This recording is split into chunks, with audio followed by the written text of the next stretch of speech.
দয়াল রে, আমার মনটা চায় আমি একবার ওই নবীরে দেখবার লাইয়া। আল্লাহ একটা বার আমার নবীরে আপনি দেখা দেন। আমি যখন এমন ভাবে কান্না করতে লাগলাম, আমার একজন উস্তাদ আমারে তালিম প্রদান করছে, একটা শিক্ষা দিছে, বাবা নবীরে এমনে ডাকলে দেখে না। বলে হুজুর কেমনে দেখে? বলে তুমি কি আল্লাহর কোরআনের আয়াত পড়ো নাই? বলে হুজুর কোন আয়াত? বলে আমার আল্লাহ কইছে ওয়া মিনাল লাইলি ফাতাহাজ্জাত বিহি নাফিলাতাল লাকা আসা আইয়া বাসাকা রাব্বুকা মাকামাম মাহমুদা। আল্লাহ আমার নবীরে কইছে, নবী আপনি রাতের কিছু অংশে তাহাজ্জুদের নামাজ পড়েন, এটা আপনার জন্য খাস করা হয়েছে। আপনি যদি তাহাজ্জুদের নামাজ পড়েন আপনারে অতি সত্বর মাকামে মাহমুদ দেওয়া হবে। আমার নবীর উপরে আয়াত যখন নাজিল হয়েছে, আমার নবী আমার আল্লাহর কাছে হাত তুলা কয়, আল্লাহ ও আল্লাহ, আমারে আপনি মাকামে মাহমুদ দিবেন। এই তাহাজ্জুদ নামাজ পড়ার কারণে আমার উম্মত যদি আপনার কাছে কিছু চায় আপনি দিবেননি। আমার আল্লাহ হাদিসে কুদসির মাধ্যমে আমার নবীরে জানিয়ে দেয়, ইয়া রাসূলুল্লাহ, ইয়া হাবিবাল্লাহ, নবী গো, আপনার উম্মত যদি তাহাজ্জুদের নামাজ পড়া আমি আল্লাহর কাছে কিছু চাই, আমি আল্লাহ আপনার উম্মতের ওই মনের আশাটা পূরণ করব। কিরে আমার যুবক ভাইয়েরা, বিদেশ যাওয়ার কত চেষ্টা করো, যাইতে বুঝি পারো না। তাহাজ্জুদের নামাজ পড়া কান্দ, দেখবা আমার আল্লাহ বিদেশ যাওয়ার ব্যবস্থা কইরা দিব।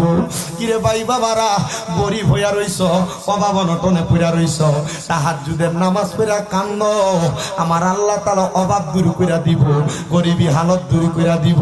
হে আমার পর্দার অন্তরালের মা বোনেরা গো, মা যদি আপনার গর্ভে কোনো সন্তান না হয়, তাহাজ্জুদের নামাজ পড়া কান্দেন, আমার আল্লাহ আপনার সন্তান দান কইরা দিব।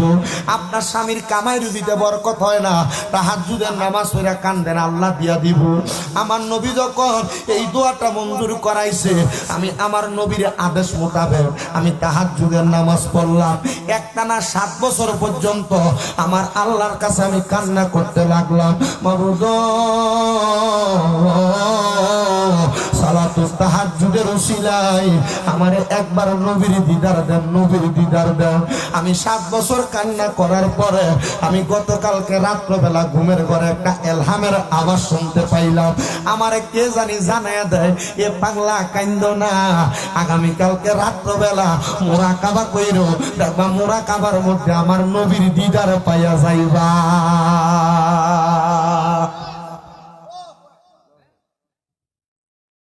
এখানে কথা বইল না ভাই, আল্লাহর রাস্তে মাপ চাই, কথা বইল না।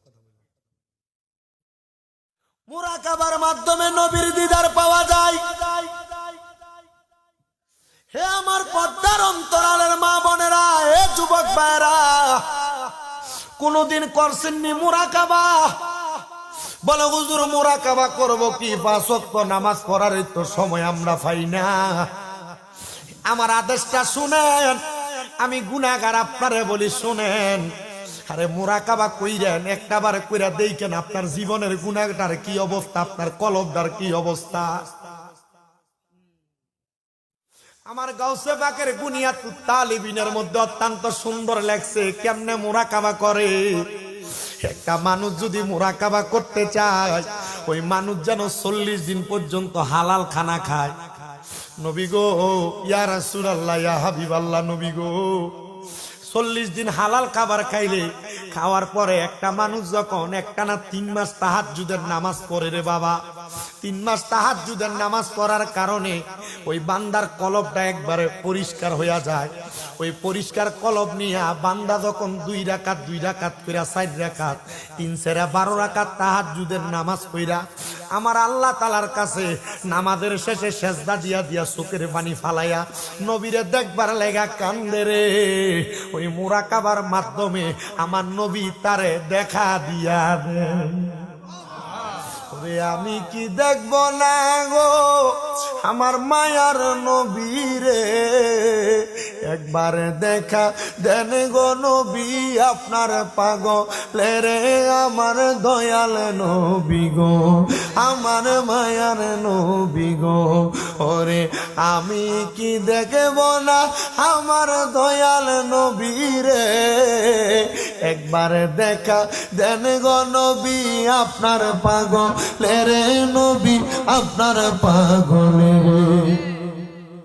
ওই পাগলা কয় 7 বছর একটানা কাঁদছি, নবীর দেখা পাই নাই, কিন্তু খবর পাইলাম মোরাকাবার মধ্যে আগামীকালকে মোরাকাবা করলে নবীর দিদার পামু। প্রস্তুতি গ্রহণ করলাম, পরের দিন রোজা রাখলাম। ইফতারের মধ্যে সামান্য 3টা খেজুর খাইয়া মাগরিবের নামাজ পড়া, এশারের নামাজ পড়া আমি আমার তাহাজ্জুদের নামাজের মুসল্লায় বসে গেছি। আমি আমার আল্লাহর কাছে চোখের পানি দিয়ে পালায়া পালায়া কান্দি। আমি কান্না করতে করতে করতে করতে ঘুমাইয়া গেছি। আমি ঘুমানোর পরে রে আমি স্বপ্ন দেখলাম আমারে কে জানি একজন সাদা রঙের পোশাক পরা, মাথাটারে ঘুমটা দেওয়া, আমার আইসা ডাকতাছে, পাগলা ওঠ রে ওঠ ওঠ, আমি নবী তোমারে ডাকতাছি রে পাগলা।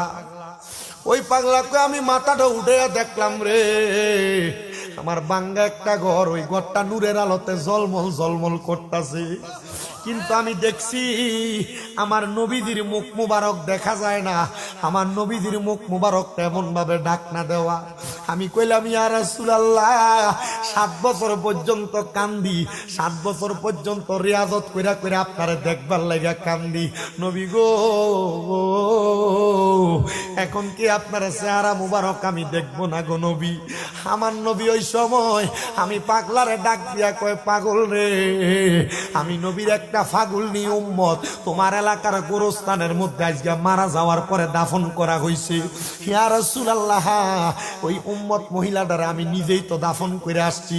আমার নবী ডাক দিয়া কয়, পাগলা রে যাও যাও যাও, তোমার এলাকার মধ্যে একটা ব্যক্তি আছে, যে ব্যক্তি লাশ মাটি দেওয়ার পরে ওই লাশটার কবরটা রাত্রবেলা খুইরা খুইরা ওই লাশের কবরের মধ্য থেকে গাও থেকে কাফনের কাপড়গুলা টাইনা টাইনা খোলে, ওই কাপড়গুলা সে চুরি কইরা কইরা নিয়ে যায়।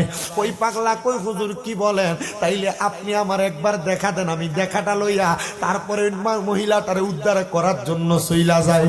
আমি যখন ওই কথাটা বললাম, আমার নবী কইছে, পাগলা আমি নবীরে দেখতে হইলে আগে আমি নবীর আশেকা ওই উম্মতটারে বাঁচা, ওই উম্মতটারে বাঁচা যেন তার ইজ্জতটা রক্ষা হয়। বলে ইয়া রাসূলুল্লাহ কেন? বলে ইজ্জতটা রক্ষা হইলে আমার আল্লাহ তাআলা তোকে এটার জন্য উত্তম যাজা প্রদান করব।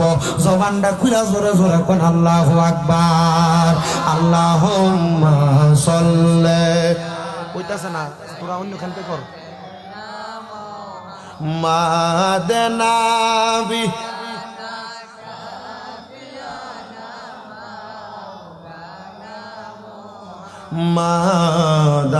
মাদাল্লাহুম্মা, অন্য কার থেকে কর।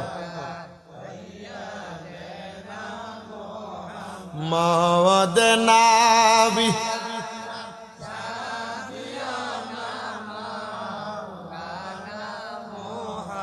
আমরা সবাই হাজির হইলাম মায়ার নবীজির মাহফিলে, ঠিক না?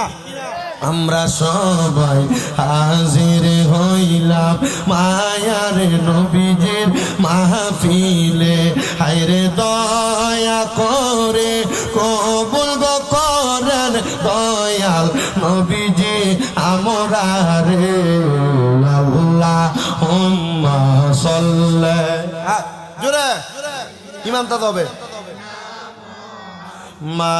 মাদনাবি শাফি, আমার বায়রা বাবারা, ওই আশিকের রাসূল নবী যখন এই কথা বললো, বুজুর্গ ব্যক্তি ঘুম থেকে সাজদা থেকে উঠা দৌড়াইয়া কবরের পারের মধ্যে গেছে। যাইয়া দেখতাছে ওই কবরের পারে গভীর রাত্রিবেলা একটা কবরের মধ্য থেকে হঠাৎ করে মাটি উপরের দিকে উঠতেছে। আল্লাহর ওলি ওই বুজুর্গ ব্যক্তিটা দৌড়াইয়া যাইয়া ওই কবরের সামনে যাইয়া ব্যক্তিটারে ধরছে। কিরে তুই কাফন কেন চুরি কর? বলে আমি কাফনের কাপড়গুলা চুরি করি, এটা এখন আমার নেশাতে পরিণত হইয়া গেছে। গেছে, এজন্য আমি লাশের কাফনগুলা চুরি করি, তারা সুন্দর করে বাড়িতে নিয়ে বোঝায়া সুজায়া আবার তারে মুরাকাবা তারে সুন্দর তওবা করে ছাইরা দিছে।